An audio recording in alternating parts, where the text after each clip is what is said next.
all right. We are live at 5 on Endeavor BS, where the BS stands for Brewing and Spirits, and that's the only possible way to interpret those two letters together. Bravo, Sierra. We are right now live on both Instagram and Facebook as well, but for the best audio, please join us on our YouTube channel. Subscribe, hit the little bell at the top, and that will always tell you when we are going live, which is pretty much every Friday at 5 right here from the tap room. We've got a really cool episode tonight. We've got a few lovely gents in, and I'm going to let you guys introduce yourselves, and we're going to be talking about water well drilling in susceptible parts of the world. We're going to be talking about climbing Mount Kilimanjaro in Africa and all the amazing work that these guys have been able to participate in over the last few years. So go ahead, let's go around the table, introduce yourselves. Go ahead. Hi, I'm Marty Kress, and I had the honor of founding the Global Water Institute at Ohio State. I was recruited by the Dean of Engineering, Dave Williams. I had worked with John Horack, who's sitting next to me in Huntsville, Alabama. And so we brought the Alabama team north to do new and innovative things. So quite pleased with what we accomplished, and even more pleased that my successor's here because he's much more qualified than me. He actually has a BS. I have a lot of BS. And then you get up to the more of that same thing and then piled higher and deeper, right? Exactly. How that works. Yeah. That's right. Well, I'm John Horack. I hold the Neil Armstrong Chair in Aerospace at Ohio State. Former NASA guy, worked at Teledyne Brown, was a vice president for research at a university in somewhere not here, but it wasn't Michigan, so everybody can love me. And I'm really proud to be a clean water advocate and one of the supporters of GWI and summited Kilimanjaro.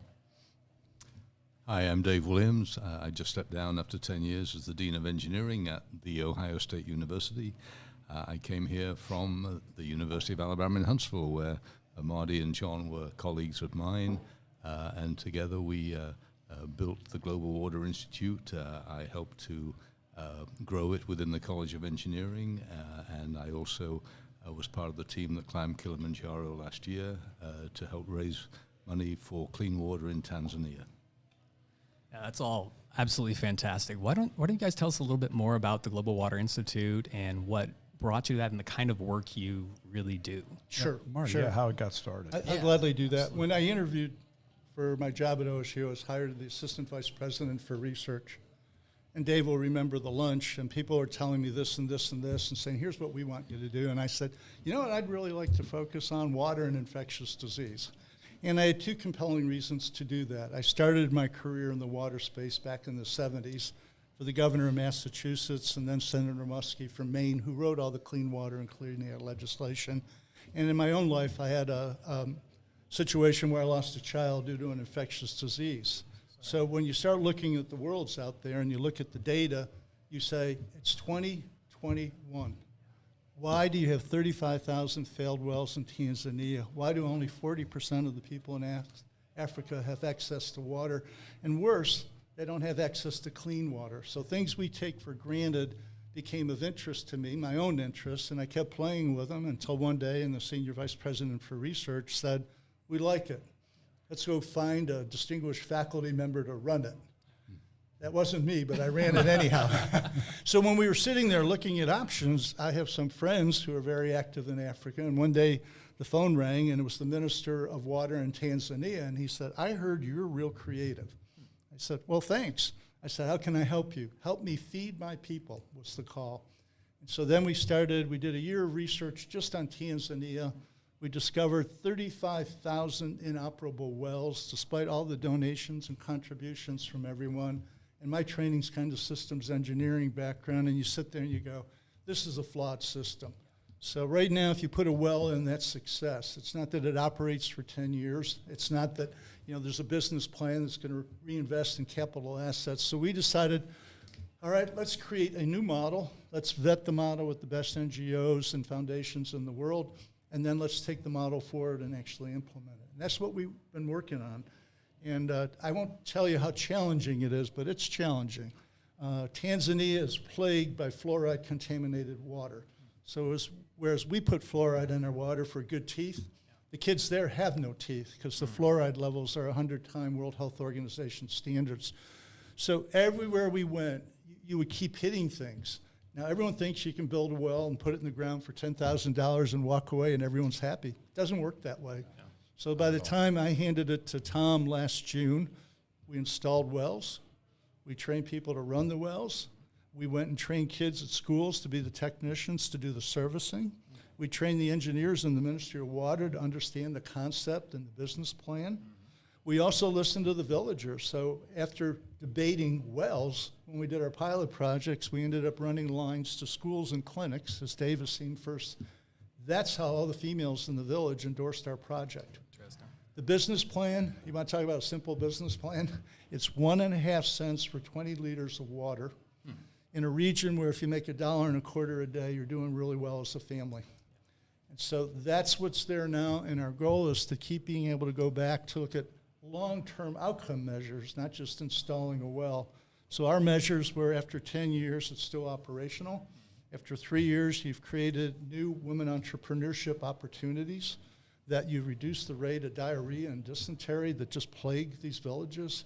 And that's what we tried to do. And I'm pleased to tell you, because when you're retired, it's a real transition. Right before he died 2 months ago, sadly, the president of Tanzania not only endorsed the model, he asked it to be named after him. So now we hope more people in the region will adapt the model. So as Dave in particular knows, we did projects in Tanzania. We were lining up projects in Zambia, Rwanda, and Kenya. So a lot of work to be done.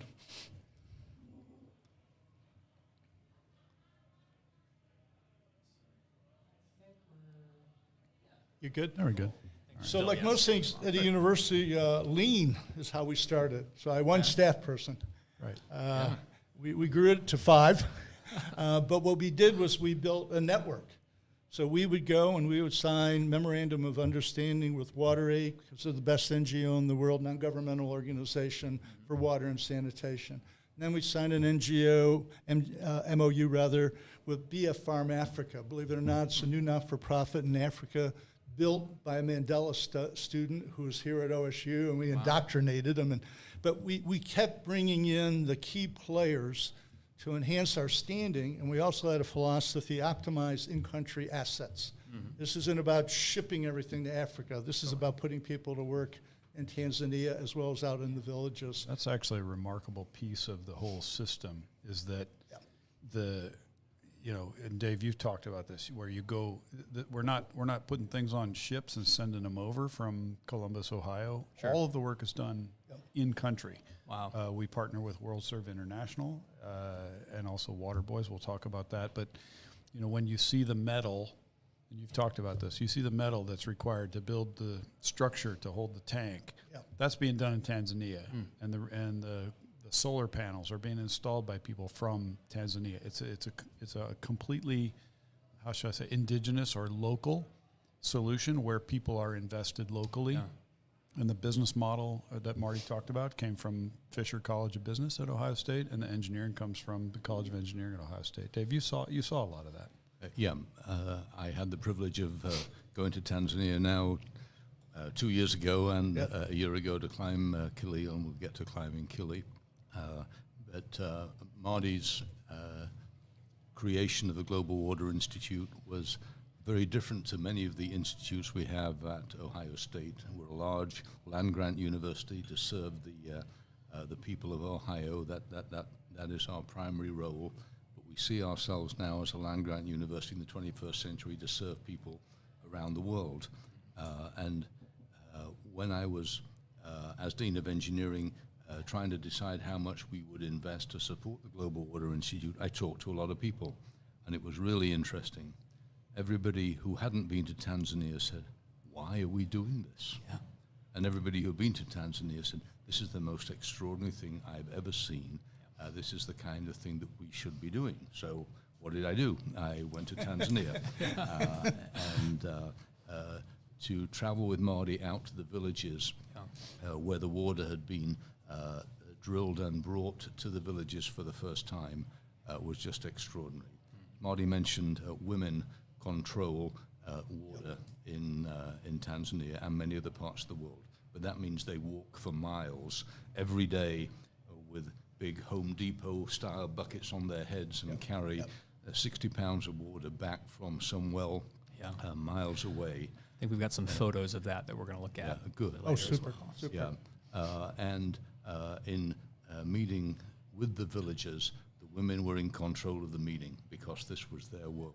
Yeah. And I don't speak Swahili, and there were only two phrases that I understood. One Pole was, pole. well, that was later. But the only two phrases I understood were Marty Kress and Ohio State. Yeah, there you go. I learned when I was in Tanzania. I learned a couple of Swahili phrases. Wonderful. I would just there's Karibu. Asante Sana. Yeah, exactly. Pole pole, slower, slow, and the one I had fun with was, and I'm going to butcher this, so please apologies to any native Swahili speakers. But it was something along the lines of Naweze kutumbeo uchi. Oh, that's impressive. Yes. Which Can I have a beer? no, it means allegedly, can I go naked? So Why did you learn This is that? a family show, but I want to know why you needed to know that phrase. well, it was interesting because it was a bit of a relationship with the guide porter that we had with us, and we were kind of joking about it. And so I would simply, as this completely white Westerner climbing Kilimanjaro, go up to a random porter and be like, "Can I go naked?"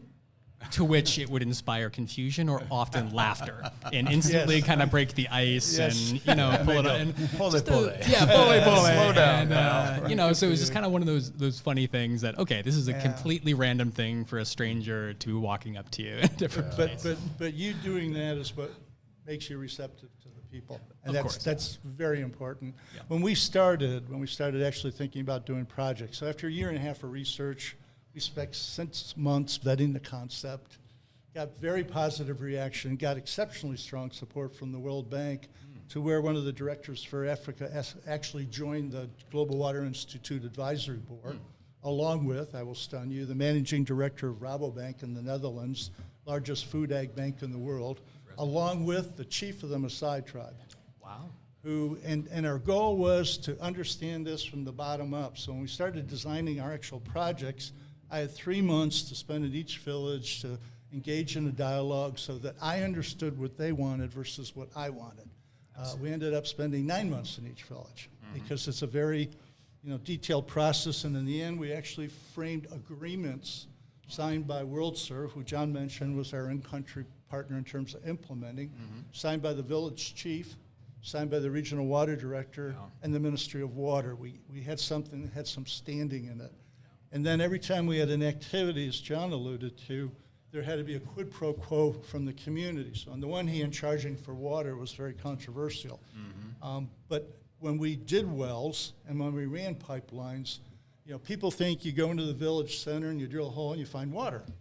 No, you run around for about 10 kilometers, you use fracture trace analysis, you use every tool in the book, and you still don't find water. But we were running water on average in every village, 6 to 10 kilometers. You guys use like microseismic or Yeah, we do. to Yep. kind of identify layers. Yep. And the geology of Tanzania is interesting because it's near the Rift Valley. So everything that you think about, you might walk through, terrain in the United States and see layers that have been laid down. Well, everything is sort of turned on its side. Yeah. So it's been. Yeah. So if you drill a hole, let's say in Missouri, where I'm from, Sure. Yep. You're going down through time. Layers of strata. And if you were to move a kilometer away, you'd kind of get the same thing. Yeah. But when you turn that sideways, you have no idea what you're going to get. It's Correct. brutally And you hard. might also find a lot of water, but as Marty said, it might be completely fluoride inundated and not usable for agriculture or for And cattle. there's no way to or tell for that human from beings. microseismic things. You might be able to find pockets, but you can't Right. find. Yeah. And we don't have a good geological. exactly. I understand we don't have a terribly good geological water map. Of There Tanzania, is so none. Is yeah. the right and we use everything. None is from, not terribly good. Yeah, we use drones, we use airplanes, we use fracture trace. And even to this day, you might as well go out with your divining rod, right? It's course, just as accurate. Yeah. And you use local history. Yep. You're looking for where are green things growing. That should tell you there's water. But then when you do find it, so on average in every village we did 20 while I was there. We had to drill at least 4 holes before we found water that we could actually use, which is not and then what we found, every time it got further from the village, so you had to pump the water into the village, pump it to the school, pipe it to the clinic, and pump it to sub-villages. None Yeah. of the villages are a cohesive unit. And again, one way Dave won the hearts of the people, we were sitting in a meeting, and there was a sub-village that we didn't have the budget for, and this guy paid to pump the water to the village, provided that. Yeah. They dug the hole. And it was the most beautiful hole we've ever seen, and that became part of the model going forward. Yeah. Going forward, they dug the holes. Not to be Ed McMahon, but Yeah. how beautiful was the hole, Johnny? Water came out of it, so it was really beautiful. Yeah. Is there any consistency to the depth of the wells you're drilling, and do you find a certain, or is it just kind of all over the map? All over the map. Yeah. Mostly because of where we are, they're at great depth, so Yeah, between absolutely. 100 and 300 meters. Okay. So 300 meters. Yeah. And that makes you 320 to nervous. 1,000 feet. So Yeah. to deal with that aspect, you can tell we tried to do a lot of things with the concept that you would normally do with the concept. So every well we put in has 2 sensor suites on it down in the borehole. Yep. One tells you what's the daily flow rate. One tells you what's the replenishment rate of the aquifer. So Yep. I don't want to be in the business of draining the aquifer. Of course. So, Yeah. Interesting. and all that is remotely monitored by the Ministry of Water, researchers at Ohio State, Yep. and the Renz, which is the pump supplier in Germany. Okay. The other aspect of the pumps, in comparison to a long history of diesel pumps, was Yeah. that we had designed solar-powered pumps. Yeah. And 2 things. First of all, the pump was underground, so it was not Right. going to be stolen. Yep. And the second thing was that the In power was pretty constant. It was there when you needed it. And I Yep. remember one of the village leaders saying, "We have power from God," Well, which we the do. sun is. Exactly. Yes, Yeah. And just to have that was a revelation to them. And Marty said we took the water first to the clinics and then Yep. the schools. And in one of the villages I was at, I met the doctor, and he said, last year 300 women gave birth in my clinic until Ohio State came and drilled the well. Great. Those 300 women had to bring their own bucket of water to clean themselves up after they gave birth. Wow. And that was powerful. Yeah. Obviously, Yeah. we take that kind of thing so much for granted, and for much of the rest of the world. And the sad They comment don't. was because the water was contaminated, 40% got sepsis. Yeah. So, so even going to the clinic, you're still at high risk. Yeah. Yeah. And there are those stories in every village you go to and every village we didn't go to, which is, why having a major land grant, everything we do is open source. Of course. We push it out there intentionally with the hope that others will mirror what we're doing. And then right before COVID hit, we had put together a team. So, Dave went over, Dave saw what was needed. We took Dave to the orphanage, and all of a sudden, the solar club of the engineering department was in the orphanage putting solar in for lighting and for the library. So when you start to look at all the things we do, what if you tried to connect them? Yeah. And that would be a powerful message. It's always that synthesis and synergy that You seems got to it. be Well, most That's, powerful. that's right. I mean, Yeah. we have many, many bright stars in the sky, and if we can constellate them, Yeah. and sometimes if it's a dipper or a bear, who cares, right? Sure, As long as sure. we've got a coherent narrative around those stars, we can make some progress. Absolutely. And kind of illuminates everything. Yeah. Yes. Yeah. And we've got a little bit of that synergy right here, actually. So Yes. we are literally So, yeah. drinking the water from 2 of those wells, I believe. Or is it just one? 2 bottles from one well. 2 bottles from one well. Yeah. So we've got a slideshow coming up here in a little bit that we're super. going to talk through some of the pictures. But they dug a couple wells over there on the trip and brought back sample water from that trip. Yeah. So there's a whole timeline. We'll talk about our story, how we started talking. It's a year ago. Yeah. And can we talk about STS-37 and the Gamma Ray Observatory launch aboard Space We Shuttle should Atlantis? probably Because talk that's about really that. what brought us together It the really first time kind of on is, April yeah. 5th, I think it was William, 1991. Dr. Clark there that But really it- kind of introduced. And Yes. you know, And I'm sitting there in my free time reading Yeah. books that are this thick. So I'm reading Codebreaker, okay. which is about the lady that discovered gene editing. And it's phenomenal. What Yeah. are the themes? Get good people who work well together, and you can solve problems. Totally. The best move we made out of the gate was we partnered with World Serve International, who had been in Tanzania 25 years, who knew the region, knew the language, knew the people. So if David and John Bongiorno Yes. are on board, we Yeah, toast we you. salute you. Toast them. Yeah, One in yeah. Erie and one in my home state of Missouri, Erie, And Pennsylvania. then collectively, we started coming up with different approaches. So one was catalytic funding. It's great to be able to go over here and you get $1. But what if I could match the $1? Yeah. So WorldServe, in collaboration with the NFL Water Boys and Chris Long's foundation, came up with every $1 I could get from USAID, they would match it. That's amazing. Yeah. And so now all of a sudden, you can do things at a different level. Multiple. Yeah. Yeah. Right. And that made a big impact. So, Yeah. you know, And I'm repping the Water Boys today. there you go. Very cool. Sorry, I don't have permission to use your logo, but I'm He's repping your shirt. Much and, the same with the Ohio State hats. I'm Right, sure. right, right. We don't Okay, have yeah, so permission. there you go. But Believe it or yeah. not, that's my Tanzania hat. There you go. You can There you tell. go. That's As amazing. you said, Marty, WorldServe International and the Water Boys Foundation, which was started by Chris Long, Yeah. have been huge and important driving forces behind some of the work that's gone on. And some of the climb that we did with 2 NFL veterans, Yeah. Ben Garland from the 49ers, who left this, he was a center for the 49ers in the Super Bowl. Wow. Unfortunately for Ben, they didn't win, and came over to climb. And then also Lamar Houston, who had played for the Texans, the Bears, and I believe the Raiders as well, were the 2 NFL veterans that were on our climb. Wow. So that Yeah. was cool. Yeah. If you go back to the start, Chris Long and James Laurinaitis of Ohio State fame were climbing Mount Kilimanjaro, came down and saw Africa. Yeah. And it startled them. And sitting in the bar when they came down was Joe Buck, John Bongiorno, and Doug. And Joe Buck's dad, Jack Buck, I have to say, thanks for your time this time, till next time, so long, is an Ohio State grad. Yeah. And in 84, I had a chance to work at KMOX radio in St. Louis for a year and got to know Jack Buck a little bit. And previous year, I'd worked for the Cardinals. So not to like name drop or anything, but I met him once or Casual twice. name drop. But the last person sitting at the table, who, and they're all actively engaged still, was Doug Pitt, Brad Pitt's brother, who's the Goodwill ambassador to Tanzania. Interesting. How's that for a collage of? Yeah, And you go, really? Yeah, that's it's quite the menagerie there. And then Chris got the idea that Yeah. it's one thing to have NFL players. What if we had wounded warriors engaged? And compliments of Nate Boyer, probably the oldest graduate in the history of the University of Texas. He was a Navy SEAL, went back to school, went into the NFL at age 29.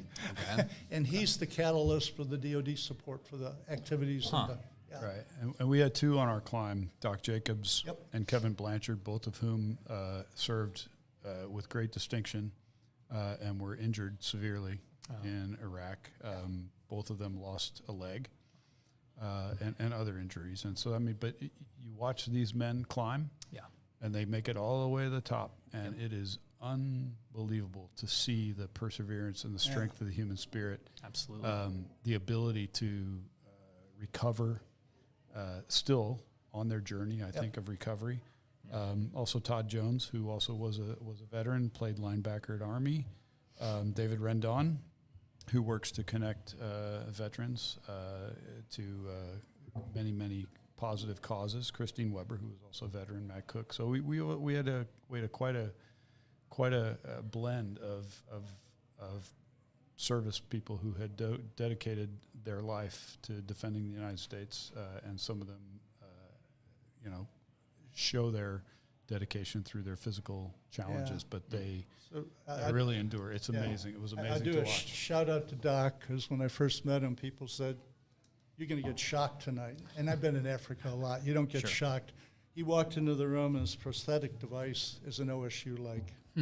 And his dream was to get a degree from OSU. I just told Dave tonight. Got him Still in the working on that, Doc. Got him on the master's program at the Glenn Come on, School. man. We Yeah. did. That's fantastic. Except Gary Sinise identified Doc as one of the true heroes. He built him a special home. They're turning the keys over in San Diego on August 26th. He was sitting at home. He's lost a leg, lost part of his hand.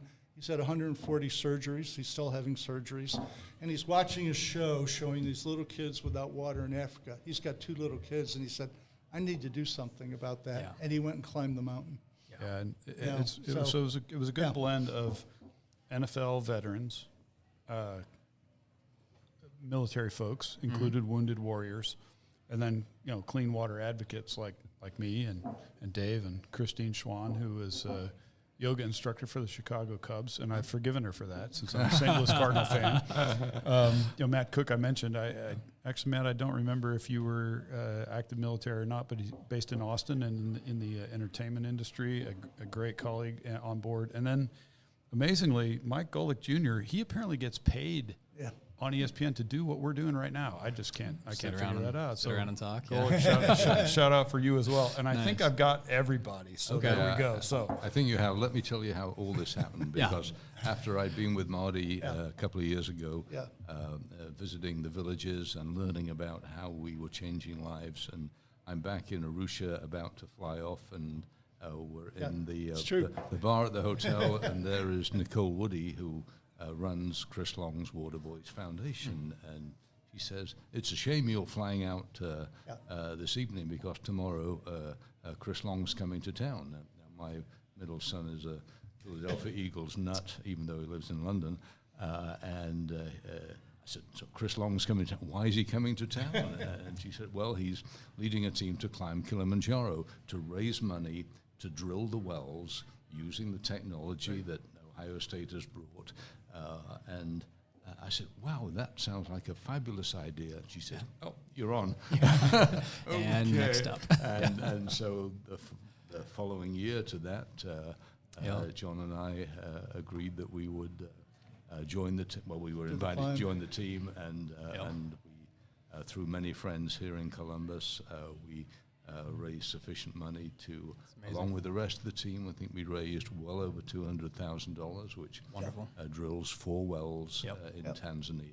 And we're actually going to see a picture of one of the schools where one of the wells is going. It's the largest well we've ever put in. That's amazing. Yeah, and not only does it provide water for the school, and this school's in a ghetto. And Pastor Vomo, who's the in-country rep for WorldStir, started his first of 40 churches in that ghetto, still lives there to send a message, I'm still committed. That's why we put the well there. But now the well, we have a business plan. The well provides water to all the people in that ghetto. So 10,000 people a day get their water from that school well. That's innovation. That's amazing. Yeah. I need to take a drink of a beer made from the water from that well. Yeah, not that well, but one of the wells. Let's take a quick toast to that. We're gonna say goodbye on Instagram and Facebook Live, but we're gonna stay on YouTube. So again, if you are watching on Instagram and Facebook, tune over to the YouTube. The link is below. Find us at Endeavor Brewstillery on YouTube. Subscribe. Hit the little bell. Tells you when you're going live. Brewstillery. And I like that. We're the only brewstillery It's a very in Central abstractious word. Ohio. yeah. Man, cheers. Cheers. Cheers. Pole pole. Drink responsibly. All right. So again, bye on Facebook, Instagram. See you over on YouTube.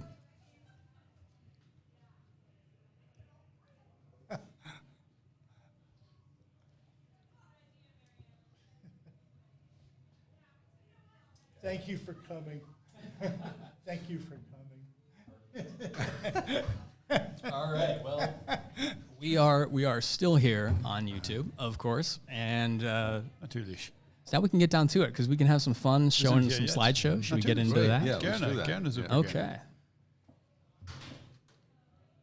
Got to see this. Yeah, I have like 12,000 pictures, so we're going to go through each one of them.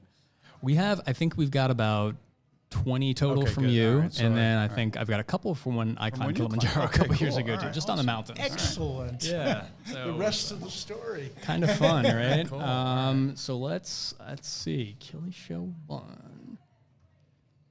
Wait a second.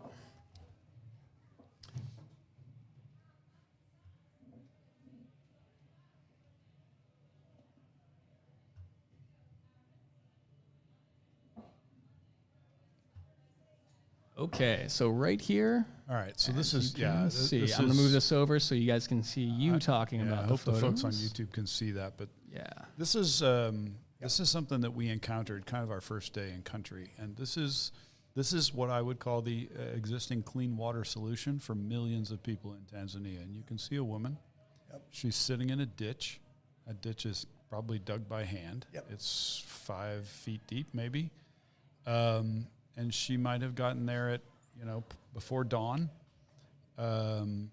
And by the time we had gotten on our particular visit, first of all, I felt really uncomfortable taking a picture. We had to ask permission. Of course. But this is how people get their water. And, we walk up to the sink, we turn it on, we brush our teeth, we let it run while we brush our teeth. And the water that she's putting into those yellow jugs is probably not something you would feel comfortable giving to your pet, much less using for your daily life. So that's the problem we're trying to solve. Dave, you mentioned women walking miles, hours. Water's about, 8-9 pounds a gallon. Milk is 8.6 pounds a gallon. I know that because my dad ran a dairy. And it's a little heavier than water. But, you put a Home Depot-style bucket on your head and you decide, okay, I got to go get it, I got to come back. It just really makes you thankful for what we have. For anyone watching, I might give you a challenge. Find a jerry can, fill it with water, and see if you can even pick it up. Because when we do fundraising events at different foundations, that's what we would do. And in all the years I've done it, no one could pick it up.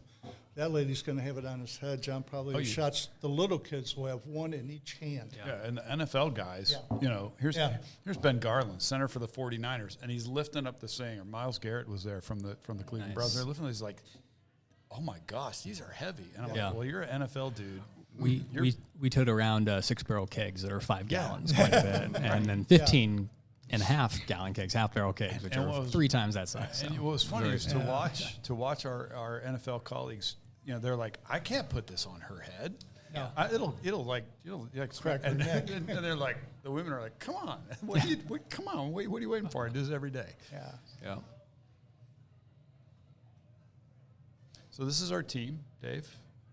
I don't know if you want to talk about the team, but there were 13 of us. I think Nicole's in that picture as well, Nicole Woody. Yep. And a shout-out to Ben, Lamar, Todd, Bingham, Doc, Kevin, Dave, David, Chris, Christine, Matt, Mike, John. That's me. We're all there. That was before we left the hotel in Arusha, ready to get... So you go from a 4-star hotel to a tent.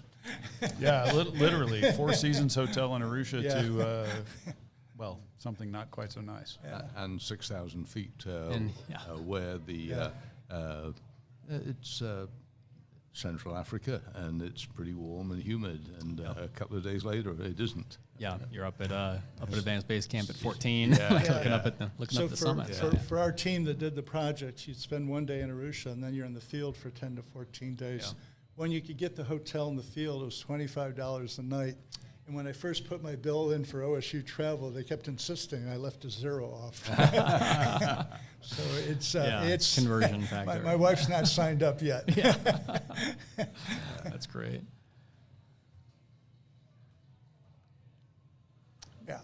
Yeah, that was sunrise on the side of Kilimanjaro one of the mornings before we summited, and it just, reminiscent of the state flag of Arizona. You wonder where did they get that from? And it's like that's real. That's right there. Yeah, it's right there. Yeah, some of the views are. That's one of my favorite things about climbing. Oh, you have a picture coming up. I know it's one of my favorites ever. Yeah, I think we're about 13,000 feet there. It was 3 days in, and this was the dawn before we got to base camp. Which route did you guys climb? So we went from Rongai, which is on the north side, very near Kenya. Mm-hmm. And I tell my daughter Claire, I said, I went to Rongai Forest. I met the wrong guy for you. But dad joke. Right. Wait, hold on.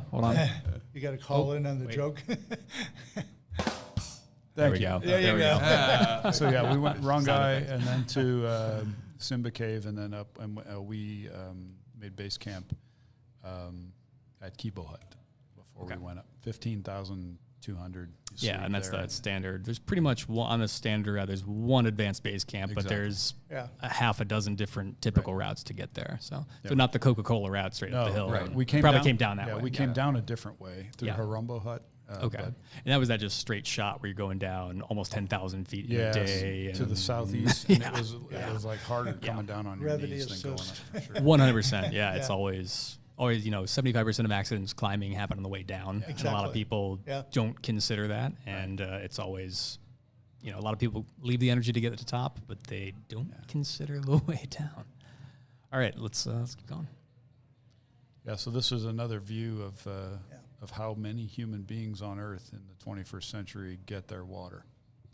Yeah. And you can see her, just sort of scooping it out of the ground and then sifting it in the metal pan in her right, moving it to the blue bucket in her left, and then dumping it in the large blue bucket for portage later on to wherever she's going to go.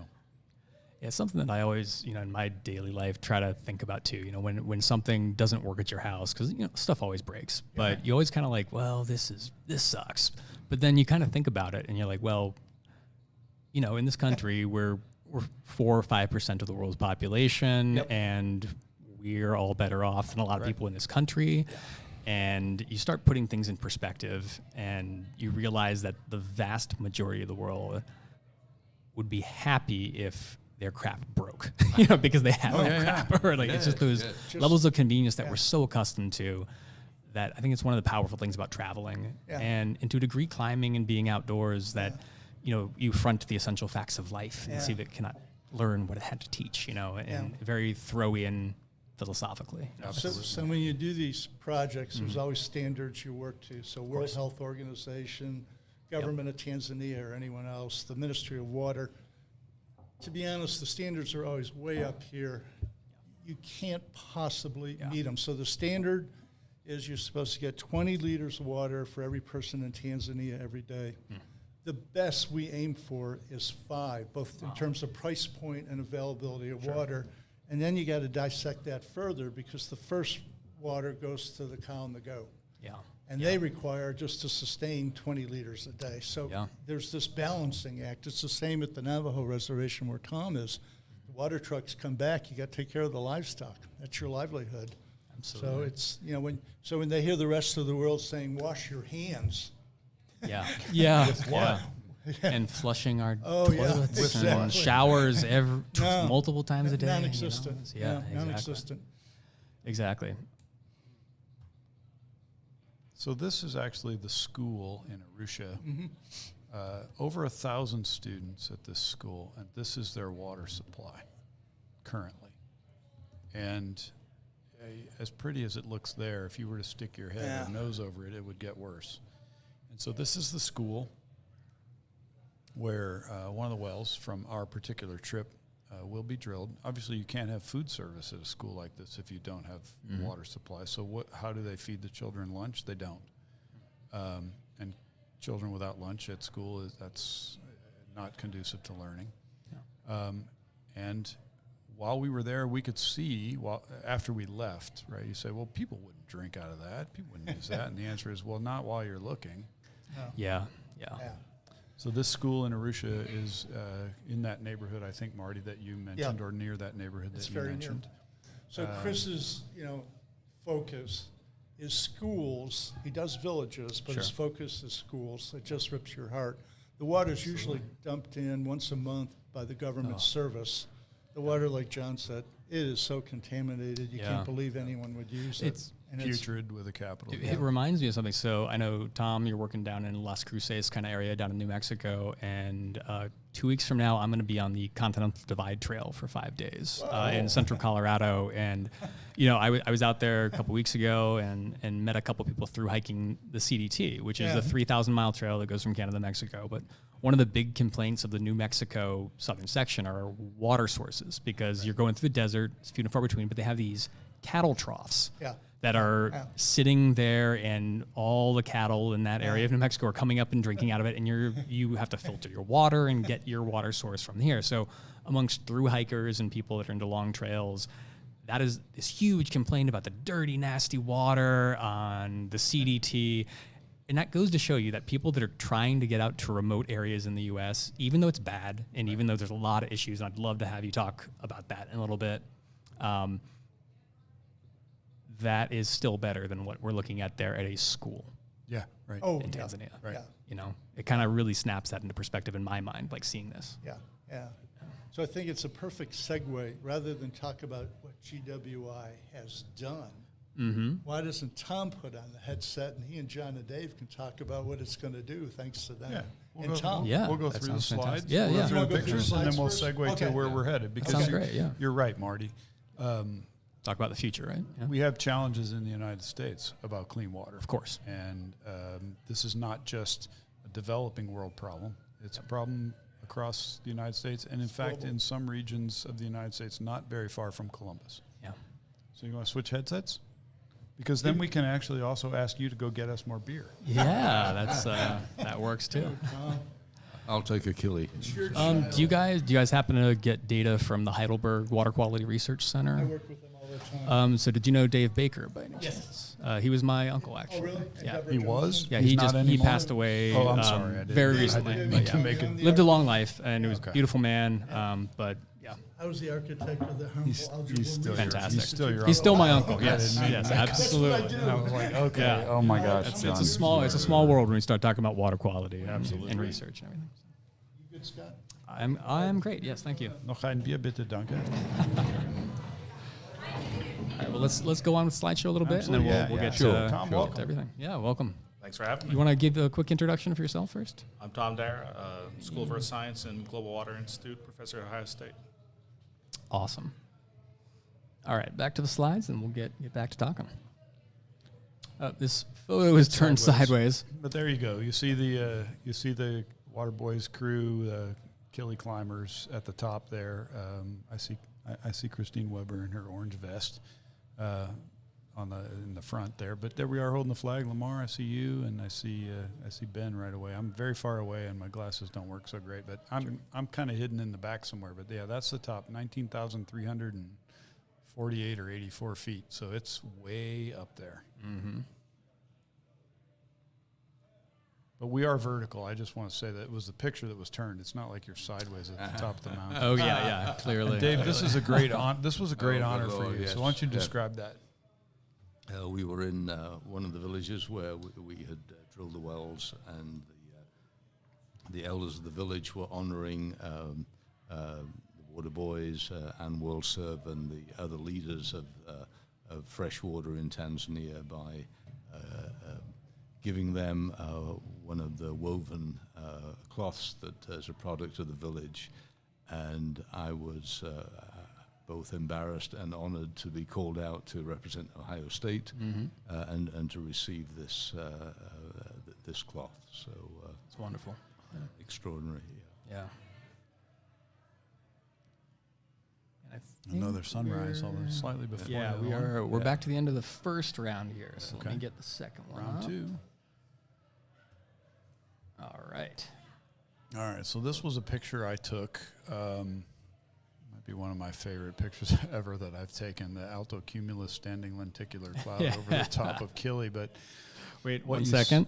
Nerd alert. nerd alert! You should have done that a long time before. But. So this is early in the morning, and Barmaid who used to work thanks, in Marty. Australia. Marty brings more beer. Great. So this is a day or day and a half before the summit. This might be the morning before the summit. So No, it was the morning before the morning. morning before the summit. morning before Yeah, the summit. yeah. Okay. And so the sun is at our back, and you can see in the foreground the sun hasn't risen yet, but it's shining on the mountain. And the wind is blowing from left to right, which I think is kind of generally from south to north. It might be southwest to northeast. But as the wind rises up over the mountain, it carries moisture, and as it cools, as it rises, then the moisture condenses.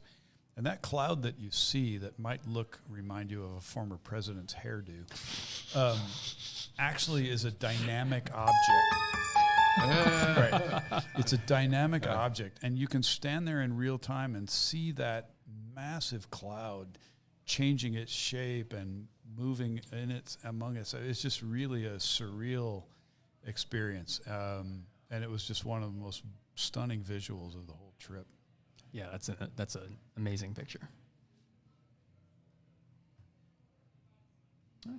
Oh, here we are at the well. This is not terribly far from Ngorongoro. I have to go look and see where exactly we are, but this is a GWI well, and this is the well from which we took the water that went into this beer. And obviously, anybody that has seen the earlier picture that we showed of the woman getting the water out of the ground, or your ability to get water this way, even if you have to carry it in a big bucket on your head, this is a substantial improvement in your quality of life when this is how your water comes out, and you know it's clean, you know it's fresh, you know it's drinkable, and you know the source is reliable. We'd call this a Kress. Well, the beers are coming in. Beers are coming in, yeah. I guess we turned on the tap. I know, right? There's my friend John Miller and Shoshana Miller from Ohio State University. Yeah, we've got a decent crowd out of the top room here to support, and we're drinking our Kili Baby beer. And the Kili Baby term is it's a little story I have from my client, but we'll get to that when we get over to the All right, bring it on. too. Oh, So there we are, actually filling. That's one of the two bottles that we took. You might recognize that as a former Dasani water bottle that has had its label ripped off and replaced with Endeavor. But I don't know, that must be your hand, Dave, because I don't have a watch like that. so when you guys left in February of last year, pre-pandemic, I had given you a couple stickers, and you grabbed some bottles and brought this water back, and we're drinking that water, or at least some of that water, right now. Molecules of it. Molecules, right? Yeah. Indeed, Hopefully, And they are very tasty molecules. tasty. They have been boiled in the brewing process, so we feel after sitting in a bottle for more than a year because of the pandemic. Yeah, so. I figured 2 8-ounce Dasani bottles with a strong cap on top would survive the checked luggage, and Of course. indeed it did. Oh, there they There are. they go. Yes. So, and is that John Bongiorno in the background, Marty? It is, yes, from World Serve International. You see him there in the background. I think it's holding a camera or something. But those are the 2 bottles of water that we then poured into the boil here about 3 weeks ago. Yeah. And I see our Sasquatch made it over there as well. Absolutely. Shout out to Squatch. This is and Dave, you were there as well. These are children from that school. These are among the 1,000 students at that school where the well will be drilled, and so they will actually now have fresh water capability at the school. Hopefully, be able to serve food, at least wash up, and have clean drinking water for the classrooms. And it's extraordinary to see that the young women are there en masse being educated. This is That's amazing. true across Tanzania, and that bodes so well for the future as long as we can continue to help them to get the water and the food they need. And when these young men and women at these schools, they see people like Ben Garland and Lamar Houston, massive NFL guys, and Ben Garland starts picking them up and throwing them in the air. It's an encore presentation that has no end because all 1,000 of them want to be tossed in the air by an NFL lineman. Yep. And while it was great, I think maybe, I don't know, Ben, if you were here, you could tell a story about what it's like to throw 1,000 children in the air and find a graceful way to say, look, I really just can't toss all of you up into the sky. So here we are. Actually, this gives you a sense of how high you are, even though that you're not near the summit yet. This is kind of looking north. So I think the land that you see in the background is Kenya, and you're well above the clouds. And the thing I notice as an astronomer, astrophysicist, how dark the sky gets. As you get high, it gets a deep, deep, deep, deep blue. Yes, and the stars at night too. The Milky Way band. Gosh. And this was just after. This was. A few hours after the dawn that you saw a little while ago, and we're on the way up to Kibo Hut. Yeah. Something else that you'd probably appreciate, I'm going to preemptively give myself nerd alert. There you go. Something a lot of people don't think about up in the mountains too is that the clear nights that are the beautiful ones are the cold nights. Oh yeah. And you lose about 3.5 to 4 degrees Fahrenheit for every 1,000 feet of elevation. Labs Purely 3 degrees per 1,000 feet. Yeah. There you go. Pilots know that. Yeah, exactly. My old nerd alert, professor nerd of ecology would always say 3.5 to 4 degrees, depending on your, there's a lot of different factors that go into that, depending on latitude and other kind of things. But the clouds serve as an insulatory layer, so it actually traps the heat and reflects that back down. And when they're gone, you lose all of that. Absolutely. So it actually cooling. becomes much colder. And at altitude, when you're above the cloud layer, well, that actually adds Big time. to that as well. So again, nerd alert. Oh, that's somebody I know at the top of Kilimanjaro holding an Ohio State University College of Engineering flag with my big St. Louis Blues hat on top of my head. 19,300, I can't read it, 48 or 84. I can't remember what it is. But that's what the top looks like. And you're out of breath. Yeah. You're exhausted and thrilled at the same time. And I don't know what your sense was at the top, but I got up there and I thought, I can't stick around here. This is not a place where human beings are supposed to be. And you sort of get up there and you kind of get your wits about you after the climb, and you're like, okay, I got my pictures. I need to get down. Yeah. I got to get down. Yeah. That was the strangest experience. I got to get down. You know, it's kind of funny that so often in mountaineering, and even I think just not mountaineering, just maybe life in general, you're so focused on a singular goal of getting to a specific point. In mountaineering, it's literal, and in many other aspects, it's figurative. But oftentimes when we arrive at that exact point, you're so exhausted and you're so kind of half over it that you get there and you're like, okay, I'm here, we did it, let's get going. And it's this weird kind of lesson in the anticlimactic, but at the same time impactful experience that you don't even really realize till hindsight becomes clarified. Right. I think that's right, Scott. That's exactly right. Yeah. So, I don't know where that flag is, but it's somewhere in the college. Very cool. And there I am holding a can of Endeavor Shaka. Can of Endeavor beer at the top of because we Kilimanjaro. had planned this, like, I don't know, it must have been December of 2019 or something. Yeah, It seems like when I was 14 years old, we met and we decided we were going to do this. And then COVID hit. And now I'm 56 and I'm like, okay. But there's a can of Shaka at the top of the hill. It's an empty can, by the way. I did not drink it up there. I took an empty can up there because you don't want to drink a beer at 19,000 feet. It's like, I mean, that's debatable, but I didn't want to drink a beer at 19,000 feet. So I'm going to there's be my St. Louis Blues hat again. I'm going to be Shout out to on the the CDT I mentioned, the Continental Divide Trail, with the Shill Brothers Outdoors and Bryce Newbold, who are also YouTubers big in the outdoor world. So if you guys and your fans are watching, tune in for that when we put it all up there. But we will be taking Summit beers, Endeavor Summit beers, to the top of the tallest mountain in the Rockies. Go for it. On our final day. At least that's the goal, weather dependent, and how we're feeling and all that kind of stuff. So. Dave, I put that in for you. Well, thank you. Yes, I hadn't shaved for a little while, and the porters are just an extraordinary group of individuals. Absolutely. Who have summited Kilimanjaro 100 times, 200 times, 300 times, and Christine Schwann and I were honored that the porters who were assigned to us were both young women. Out of 70 or so of the team that climbed, we had women porters, and both extraordinary individuals who are making a living by carrying the gear that we cannot carry. And we arrived the first evening, and the camp was made. The food was cooked. Yeah. It was ready for us. Our tents were ready. The latrines were ready. We get up the next morning. Breakfast is ready.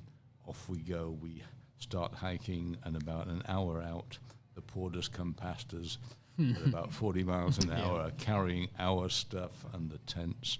And on Kilimanjaro, you carry everything on, and you carry everything off.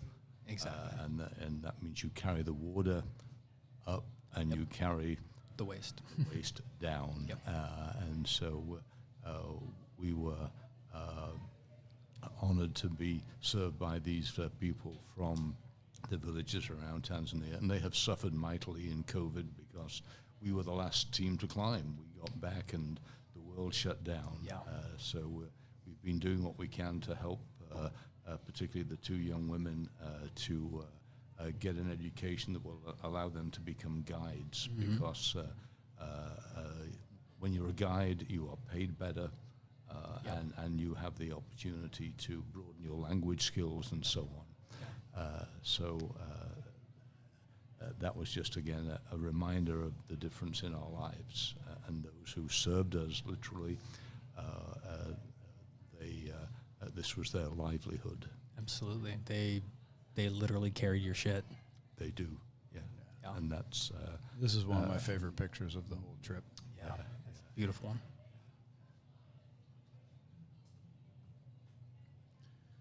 This was sunrise. I think this was sunrise after the very first night we spent. And odd story, I don't have the picture of it, but at this night at the camp, after I got back, my brother sends me a picture of, and he says, "Is this you?" And I said, "Why did my brother send me a Steve?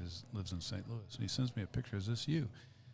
He's like, "Yeah, I was at a business meeting in New York with a friend, and I mentioned my brother was climbing Kili, and then he said, 'Oh, my brother's climbing Kili with his business partner.'" And I said, "Where were they?" So it turns out that my brother was having a business meeting with a guy whose brother was climbing Kili, who took a picture of our group, and he had a picture of me and Dave from behind that I saw. So anyway, in the small world story, that is another small world network in this. But that was the very morning in that camp. And that just was sort of a really interesting sunrise that I was able to capture. That's crazy.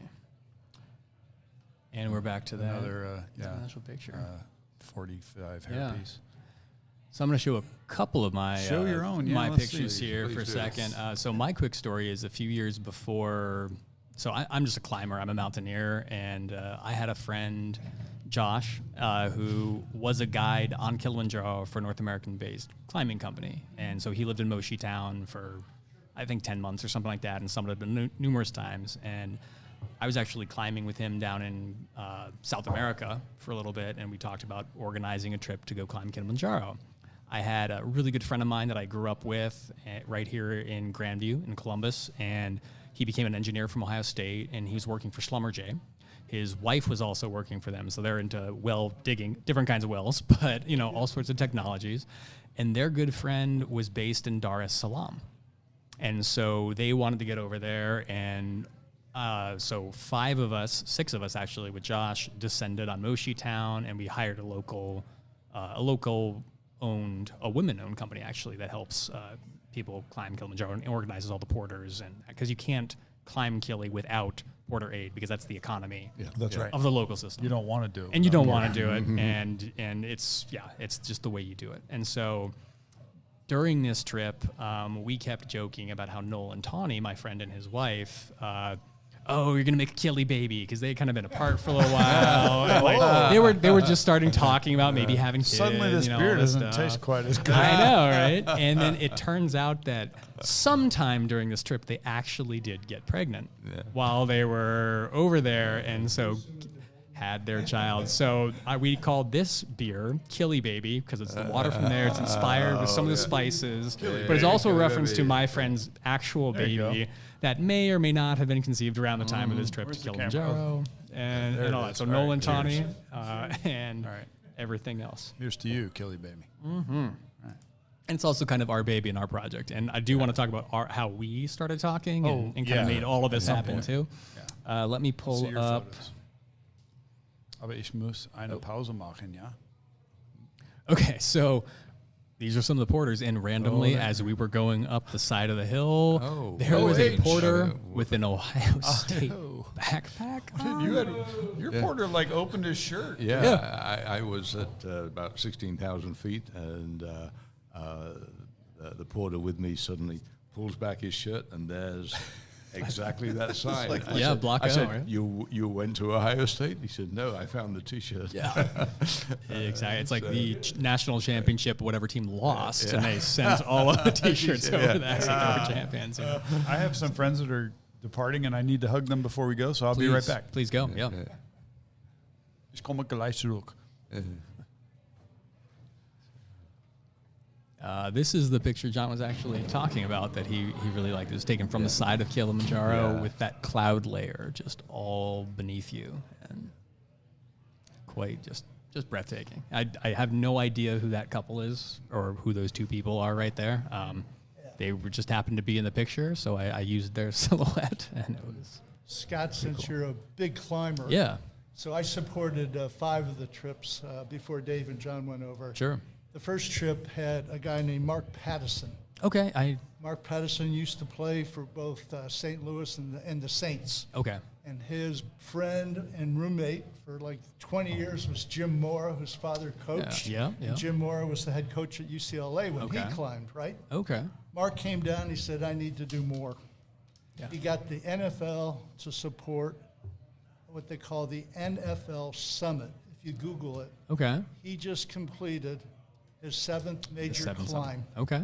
And did he do the 7 summits, or did he do? Okay. So he did. Yeah. He did all of them. And the hardest one was Everest because of the bodies, because of the wind. It cracked his glasses, so he lost one lens. And but if you want to Google that, that's another interesting. Yeah, it's just phenomenal visuals. I'll look that up. Yeah, I know this was a hard year at Everest. I've got a friend of mine, Jacob, who is a professional guide as well, and he is been on the Everest team for Mountain Trip for a couple of years now. And I know that they had to abandon their expedition this year because of health reasons, because of weather conditions, because of late push, and there are a lot of variables in there. And he's a fantastic human and amazing climber, but sometimes it just doesn't happen, you know. No, but again, he does it. The revenues are for water projects. That's amazing. That's amazing. Yeah. Would love to know more about that. I'll have to Google that. This is just coming down with kind of the long shadows on the side coming down from Uhuru Point. Yeah. We summited, so we took the unorthodox approach when we summited, that we got up to advanced base camp after coming up those kind of 2,000 vertical feet. And the day was brilliant. We checked with everything. There was nothing coming in on the radar. We were all feeling strong. And the next day there was a chance of some weather coming in. So we just went up to the summit that same afternoon, which meant when we got up there, there was no one else on top. We had it all to ourselves, and then the whole way down was all to ourselves. So it was one long-ass day. Also got us an entire extra day to get down to town and then go on safari and do some cool things like that. So we really pushed it, and our group was strong. We all ended up summiting, which was really, really quite incredible. And then again, this is that same descent coming back down the hill. And this is cool, just a cool picture from out in the middle of nowhere, kind of the juxtaposition, but the old, and I just really like this picture and threw it in there. That's a great picture. That's as a like balanced photograph with depth and foreground, and it's really good. That's really good.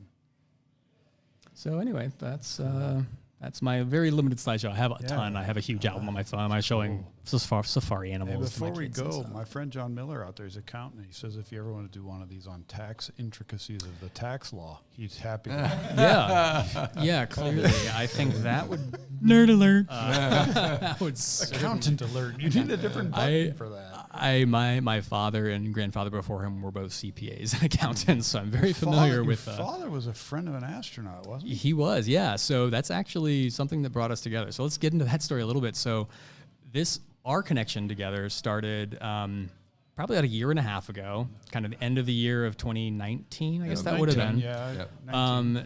Dr. William Clark, who is in engineering and metallurgy and whatnot at Ohio State, is a regular here. His daughter is friends with one of our co-owners, Tyler. She marched in the band at Ohio State with him. TB. He's a big Liverpool supporter, which I am too. So I've got to know him really well over the years. Is that a problem for you, Dave? He reached out to me and said, hey, my really good friend Dave and this other guy that he's met a couple times, John, are climbing Kilimanjaro, and I know you're a climber and you climbed Kili, and you should talk to them. They're doing it with charity. And I was like, yes, please. So we got together, talked a little bit about your trip and all that, and in my mind, I'm like, oh, I want to go with you. But then you're like, oh, end of February, and my daughter was actually born on Leap Day, the same day that you guys summited Kilimanjaro. But our whole plan was, we're gonna do this. We helped send some beer up to your big fundraiser up at the Pint House in Bridge Park. Did some help push and stuff. And the idea was like, oh hey, get some water. We'll make a beer. We're gonna have a slideshow. You guys didn't talk about it. Cool. We'll have a little fundraiser, and then the global pandemic hit. So that got pushed for an entire year, basically. Yeah. But here we are, a little more than a year and a half later. And but during that conversation, we found another tie together. So y'all were at my launch. Your launch. Your launch. My crap was in the back of the payload bay. That's just because your buddy was flying as pilot. That's like whatever. Yeah, for sure. So it was funny because we started talking, and you mentioned that you worked for NASA for a long time. Yeah, 17 years. And so I said, oh, that's really funny. Like my dad grew up in Cleveland, Rocky River, and one of his good friends growing up and through high school was a guy named Ken Cameron, who happened to pilot on STS. Yeah, really smart guy. I think he went to MIT and then worked for NASA, ended up being a pilot and a captain on multiple ships. And I went down and saw like his first big captain shuttle launch. So we started talking. Like, you were there? Yeah. How old were you? Like, right. I was like, so yeah, I had worked, I went to NASA in 1987 after graduating from Northwestern and helped build the Gamma Ray Observatory, the heaviest science payload ever launched from the shuttle. April 5th, 1991, had my mom and dad down there for the launch. The time before we had been to Kennedy Space Center, they took me on vacation. So the next time I took them to see my payload go up, and I got my PhD from the data. And it was funny because we're both at the same launch at the same time. Yep. For completely different reasons, because your dad's friend was the pilot, Ken Cameron. Steve Nagel was the commander. Nagel, Cameron, Apt, Ross, Godwin. So we had Jerry Ross as the EVA guy, and Jay Apt also as the other EVA person, Linda Godwin using the robot arm to deploy the GRO. And I said, but by the way, my friend Dave Williams, as it turns out, whom I met 15, 20 years later, was also at the launch because...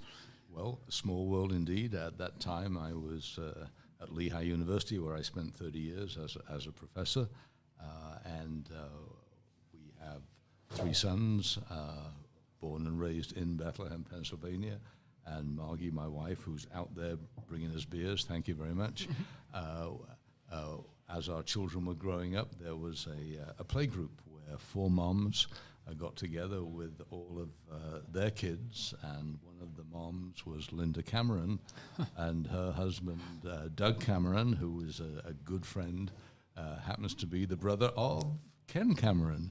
And so since Ken was flying that shuttle, all the moms got their husbands together. We took all the kids down to Cape Canaveral for that week, and we were at that same launch watching Ken take up John's payload, and there we were all back together again decades later in the Endeavor bar comparing notes. So if only you had named your brewery Atlantis, because it didn't fly on Endeavor, it flew on Atlantis. So that's the only little wrinkle in the story. So we should raise a glass to Ken Cameron. And to Steve Nagel, who is no longer with us, and to Linda Godwin, who married Steve, and to Jay Apt, and to Jerry Ross. And every time I see Jerry Ross, I thank him because we had a challenge on GRO. Let's cheers. Let's do cheers. Right? So what happened is the high gain antenna didn't come out because it got stuck on a piece of multi-layer insulation. And Jay and Jerry went out in the payload bay. This was the first spacewalk after Challenger. And I'm at the control room at Goddard Space Flight Center, and I know how delicately we've handled that hardware for 4 years, right? And, Jerry goes out and he just shakes the snot out of the high gain. I'm like, oh no, right? Lots of us were, but he knew what he was doing, and he's the world's expert in spacewalks. And so he shakes it out and it pops loose. And every time I have a chance to see him 4 or 5 times since the launch, I'm like, dude, thanks, because my PhD came out of that antenna. Yeah. And had you not shaken it loose, I don't know what would have happened, but I would have been bummed out. So Jerry, I know you're from Indiana. I know you went to Purdue, which is a great Big Ten school. It's not Ohio State. I'm just saying that's not a plus or a minus. It's just not Ohio State. But thanks, Jerry, for shaking the payload arm or the high gain antenna boom loose on GRO. That's amazing. So maybe two more things we need to talk about. One, I want to give where you... are we going, right? I want to give you a about the future. Were you at the launch? I was not at the launch. So why is he here? Okay. I want to talk about that, get into the future of your organization. Maybe first we're going to end with that and really talk about the future, and then also talk to folks and tell them a little bit about how they can get involved, how they can support best with that. But I wanted to quickly ask you guys about your experience climbing, and because I know you're not necessarily climbers, but this was sort of your first big mountain experience. And what was that like? What was that like psychologically? What was that like physically? Like how did it affect you? And what do you think about it now in hindsight? Go ahead, Dave. Okay. No, I'm not a climber, but John and I went to the Rockies now 18 months ago to see if we could survive at 14,000 feet. And what I had done was I talked to Lonnie Thompson, who's a professor at Ohio State University. Lonnie is a world expert in the tropical glaciers and has spent more time above 20,000 feet than any human being that is known. He's lived on the tropical glaciers, including Kilimanjaro and Aconcagua and the Tibetan ice caps. Oh, he's at Ohio State. He is at Ohio State. I need to meet him because I heard stories about him when I was climbing Aconcagua, actually. Yeah. They were talking about... Bird Polar Research Center. Well, we'll get you to meet Lonnie. Please, that would be amazing. It would be better than a show on taxes. We should get him on here sometime. Let's all get back on this again. And he gave me advice on how to climb and live at that level. And so we were well prepared for the climb. I was not prepared for the fact that to avoid altitude sickness, you have to drink a lot of water. And at my age, drinking a lot of water means you don't get too much sleep. So the climb was an adventure. Did you bring the bottle into the tent?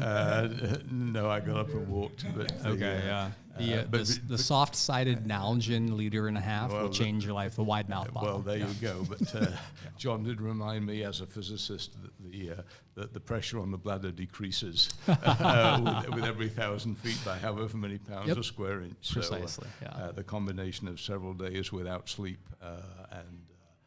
meant that at 16,000 feet, I decided that discretion was the better part of valor. I didn't want to be carried off the mountain, so I stayed with the team all the way up to as far as you could see, where we could see above the clouds. And then I gave the flag to John. He carried the engineering flag to the top. Very nice. But overall, it was the main thing was the team that we were with, an extraordinary team that I'd like to add my thanks to all of them for being part of that team, and particularly to see the difference we were making to lives across Tanzania.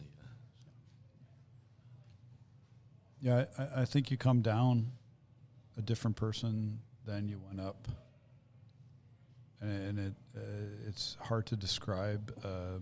The English language, or maybe any language, is insufficient to fully describe what it means. But to see the night sky on the way up the hill, so the way you summit, as probably you did. While you were gone, we talked about our summit and how it was a little different. But okay. So we left. The standard summit is we got out of bed at 10:30 at night, it's and called you start alpine start. Yeah, you start climbing the hill in the pitch black darkness, and you can't see anything in front of you except what your headlamp illuminates. And when you turn it off and you look up, you are a part of the celestial clockwork, and you're part of the cosmos. And you get to the top, and the sun comes up, and it comes up at your ankles. How do I say that, right? The sunrise is not something you look down at the sunrise. And then you darn well better put your sunglasses on, because it's incredibly bright, especially with what snow and ice pack is left up there. And you realize, I'm in a place I shouldn't be, and you come down, and the coming down is a transforming thing, and you're not the same person when you come down. And I'm still working through what that means, and how, and in many ways, and how deeply different I am for having been to the top and come down. And it's about having seen people dig water out of the ground for their livelihood. It's about having seen the joy of 1,000 children just at someone like Lamar Houston, who both looks like them and is not like them because he's so massive and strong and healthy and well-built and oh my gosh.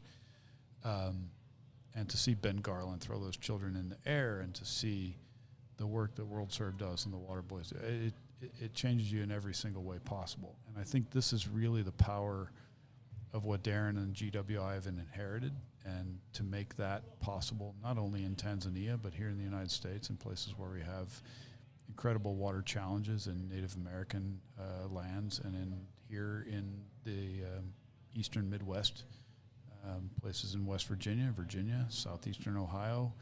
We have, a few years ago, we had a serious water problem in Toledo with with algal blooms in Lake Erie. So water quality issues and the transformational nature of what we did, what Dave and I were a part of, and the others that went on the climb, it carries on and it carries forward. And, you know, we sort of have to let it unfold from the implicate into the explicate. And maybe, Tom, you want to share a little bit about that?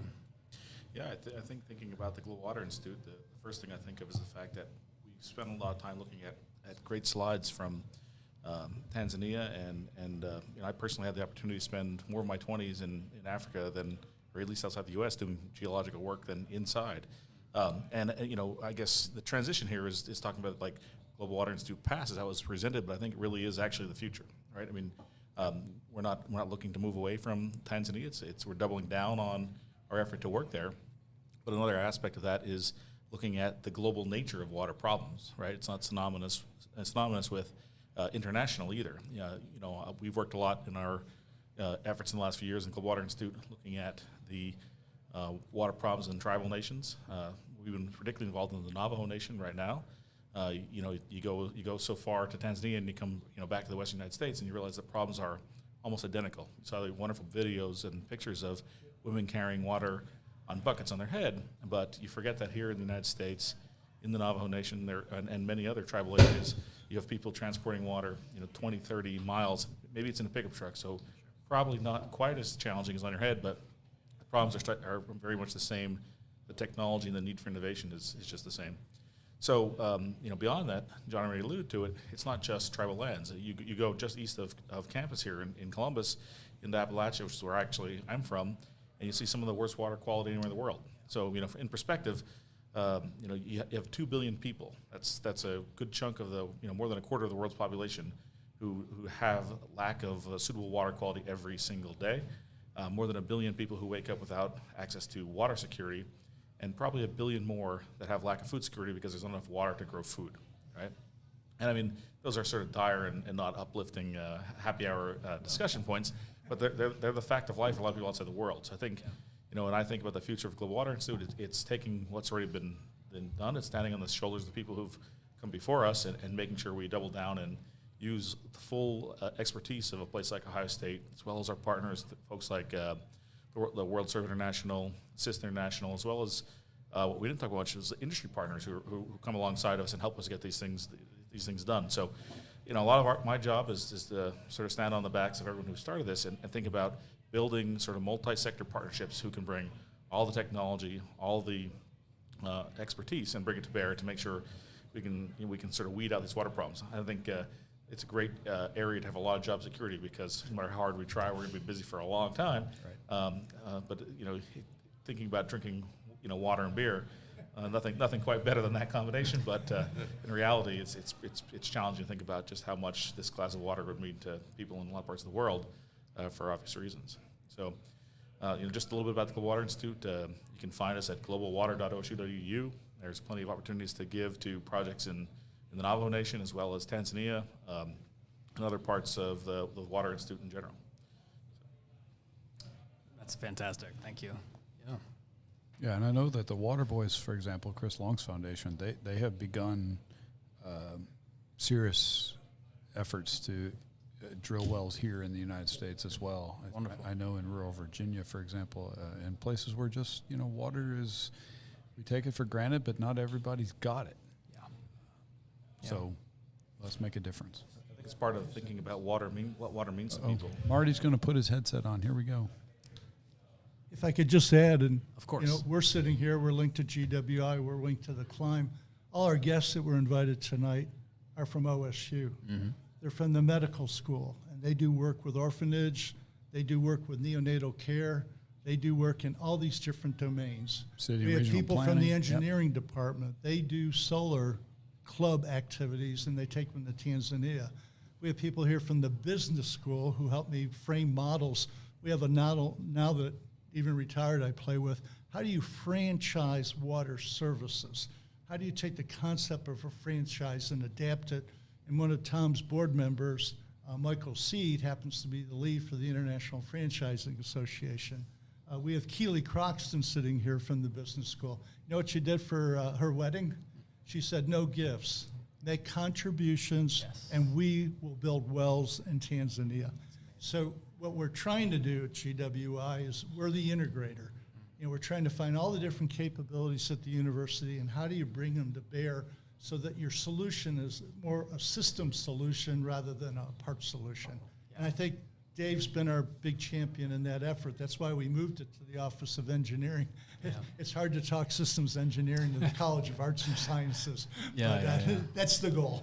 Start talking systems theories in language they'll understand, but the same concepts apply in arts and Pretty science. Good for political science. Yeah, of course. Yeah, I have a background in literature and biology, and it's kind of funny that, you know, in biological ecology thinking, systems thinking is integral, and it's also true within literature. Right. But you have to use a different lexicon to refer to the same topics, and I think the more you know about anything, the more you realize it's the same crap anywhere you go. It's just the language and the specifics change.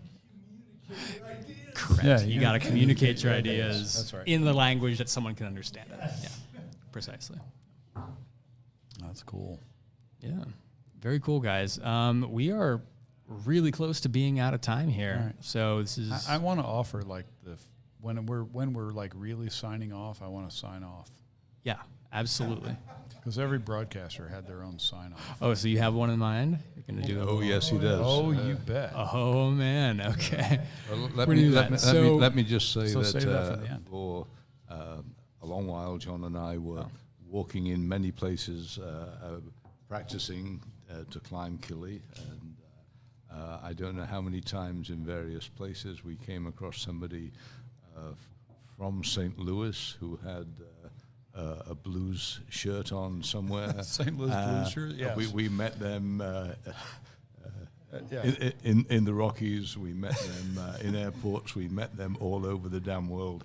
And Yeah, I climbed with I did a lot of training with my St. Louis Blues pullover, and Dave was like, "Is everybody in the world from St. Louis and a blues fan?" I'm like, "Yeah, Yes. yeah, of course." About 7 million Nobody people, likes you the know? Blackhawks. That's quite amazing. So, I guess when we're talking about people that are out there, like, what is the best way that someone can get involved? I mean, we've mentioned our websites. We have them in our links. So go to the YouTube link, look on our social media. All the links to the websites that you had sent me are on there. Right.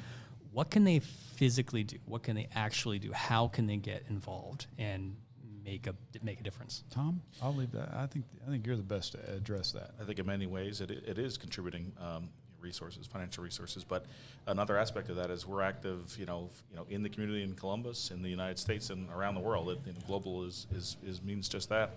And there's a lot of opportunities for people to volunteer. I mean, one of the things we just came back from is actually, on the Navajo Nation, doing well installations, putting in solar-powered wells, rebuilding failed infrastructure, and putting in community gardens. Right, that can be done here in Columbus. We're going to be doing that, this month. That can be done in areas of need, and that can be done anywhere in the world. Water is a lot of different things, a lot of different people. It's food, it's sustainable water, access for drinking. It's also used for energy. You can get involved in water anywhere you want to be if you just look for it. Yeah, I think that's kind of the key. You just gotta put yourself out there. You gotta actually seek it out and see. Exactly right. Yeah. Exactly.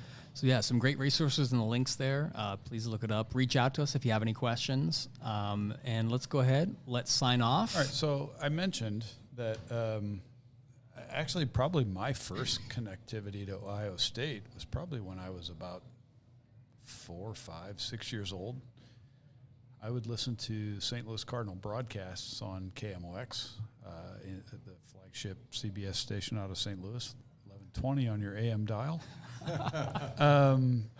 And they would say something like, "Well, here's the old Buckeye Jack Buck," and Jack Buck is a Hall of Fame broadcaster. I believe his father worked for the Erie-Lackawanna Railway. He participated in the D-Day invasion. I believe also he earned a Purple Heart at Remagen. And then after the war came to Ohio State on the GI Bill. Worked at WOSU. Married his college sweetheart, who earned her pilot's license at the Don Scott Airport at Ohio State. And then eventually worked his way up, partnering with Joe Garagiola and Harry Carey to become the broadcaster for the St. Louis Cardinals. You may remember his famous call of the World Series. Kirk Gibson hit a home run off Dennis Eckersley. I can't believe what I just saw.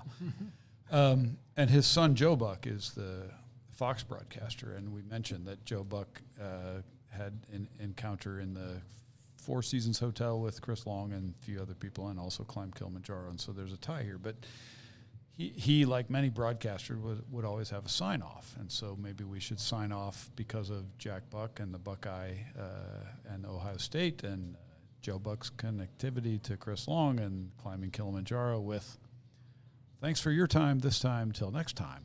So long. Oh, go Bucks. All right. Go Bucks. And with that, guys, we are going to say goodbye. Till next time.